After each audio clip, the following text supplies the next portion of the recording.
क्या, ये भी आपसे समझना चाहता हूं। और दूसरा, विपक्षी एकता अगर कांग्रेस के साथ है तो कांग्रेस कितनी मजबूत यहां दिखाई देती है? कामेश्वर जी। धन्यवाद राजीव जी। मेरी आवाज सुनाई पड़ रही है? जी बिल्कुल बिल्कुल। हाँ। सबसे पहले तो डीबी लाइव को बहुत बहुत आभार कि मुझे आपका मंच दिया आपने, और उन लोगों के साथ जिनको हम दिन ब दिन की घटनाओं पर जिनकी टिप्पणियों को सुने बिना हमें चैन नहीं मिलता, ऐसे हमारे वरिष्ठ लोगों के साथ विचार चर्चा करने का एक अवसर मिला। ये मेरे लिए सौभाग्य का विषय है और इसके लिए मैं विशेष रूप से दीपक पाठपोर सर का आभारी हूँ। जी। हाँ, जहां तक आपने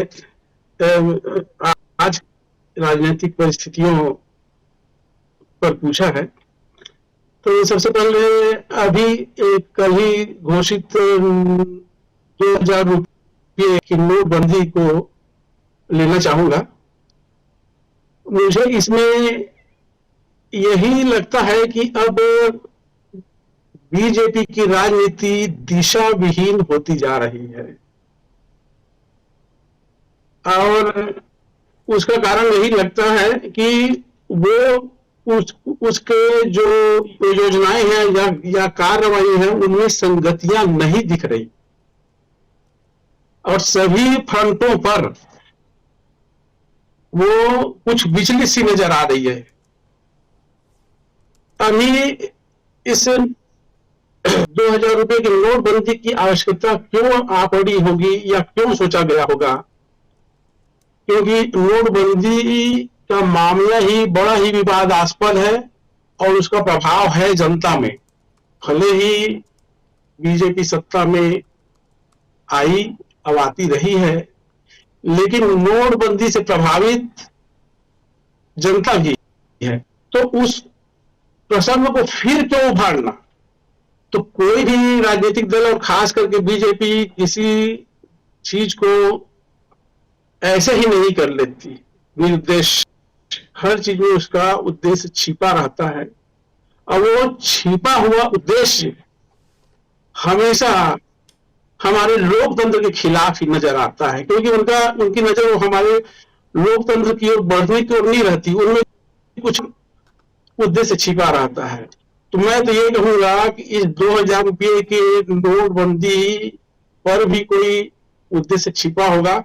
हम लोग अपनी छोटी सी समझ से हो सकता है समझे कि विपक्षियों को खक्की करने के लिए, खाली करने के लिए, या और भी कुछ ऐसे सोच सकते हैं, लेकिन हो सकता है उन्होंने बहुत ही चालाकी के साथ ये सारी चीजें की होगी। चीज मैं कर्नाटक की ओर आना चाहूंगा। कर्नाटक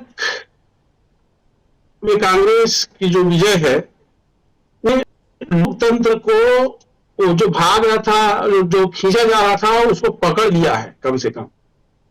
और जैसा कि योगेंद्र यादव जी कहते हैं कि अगर कर्नाटक चुनाव कांग्रेस हार जाती तो लोकतंत्र के आगे 2024 के दरवाजे बंद हो जाते, लेकिन जीत गई है और अच्छे वोटों से जीती है हमारे है।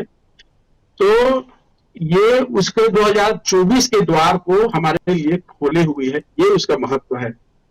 इस महत्व को आज विभिन्न दलों के लोगों ने शपथ ग्रहण समारोह में रेखांकित किया।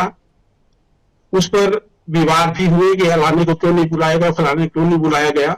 इससे विपक्षी एकता कुछ बिखरी हुई नजर आ रही है, लेकिन मेरी समझ से यह स्वाभाविक ही है। और जिन लोगों ने, कुछ लोगों ने, जैसे कि ममता बनर्जी ने, अखिलेश यादव जी ने अपने क्षेत्रीय नेताओं के कारण से इसमें आने में असमर्थता जाहिर की, तो इस तरह से वो भी स्वाभाविक है।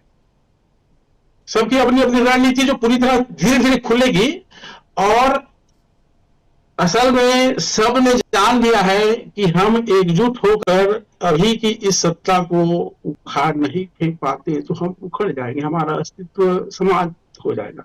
इसको हम आप जरा भी सोचने विचारने वाले भी महसूस करते हैं और चर्चा करते हैं, तो ये पार्टियां तो अवश्य महसूस करती होंगी। जी बिल्कुल। तो इस वजह से वो धीरे धीरे बढ़ रही है वो शोर। और हम लोग जैसे कि आप लोग कहते ही हैं, बताते ही हैं अपने इसमें कि उस तरह का गठबंधन भले ही ना हो पाए, अस्वाभाविक भी नहीं है, कहीं कहीं पर उनको डायरेक्ट एक दूसरे से लड़ना भी पड़ रहा है।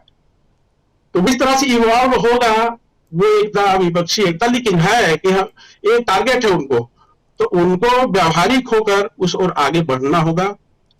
और उस बढ़ने में बहुत अच्छी बात यह है कि कर्नाटक चुनाव से जो शुरू हुआ, भूपेश बघेल आराम से निकाल लेंगे या वहां भी डामाडोल स्थिति है? जी डामाडोल तो नहीं कहिए, निकाल तो ले जाएंगे, चूंकि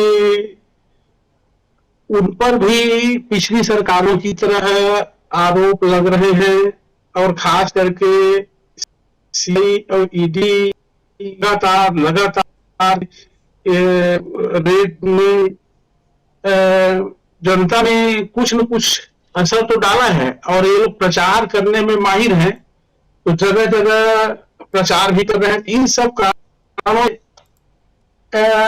लेकिन भ्रष्टाचार असल में हर जगह मुख्य मुद्दा नहीं होता। वो लोग, जनता ये भी आज समझने लगी है कि भ्रष्टाचार आम होता है, और इस वजह से इस पर ज्यादा ध्यान नहीं देगी। असल में वो यूएसपी उनका ये है कि वो जनता जमीन से जुड़ते हैं वो, और जमीन की संस्कृति और कला और इन सब को लेकर के हमेशा चलते हैं लगातार।